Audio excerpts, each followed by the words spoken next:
पहले www.jsjcard.com पर type करें और पहला लिंक दबाएं।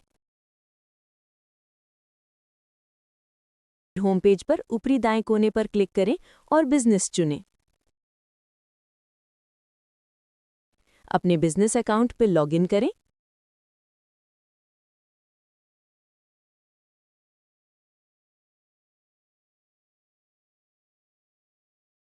ऊपर बाईं तरफ 3 लकीरों पर क्लिक करें और फिर फिजिकल कार्ड पर क्लिक करें। यहाँ आपके दिए हुए कस्टमर को फिजिकल कार्ड के संबंधित डिटेल्स पाएंगे। अगर आपको एक नया फिजिकल कार्ड अपने कस्टमर को देना हो तो यहाँ एक्टिवेट बटन पर क्लिक करें और फिर अपने कस्टमर का फ़ोन नंबर डालें, फिर क्रिएट पर क्लिक करें। अब उस फिजिकल कार्ड का नंबर डालें और सबमिट पर क्लिक करें।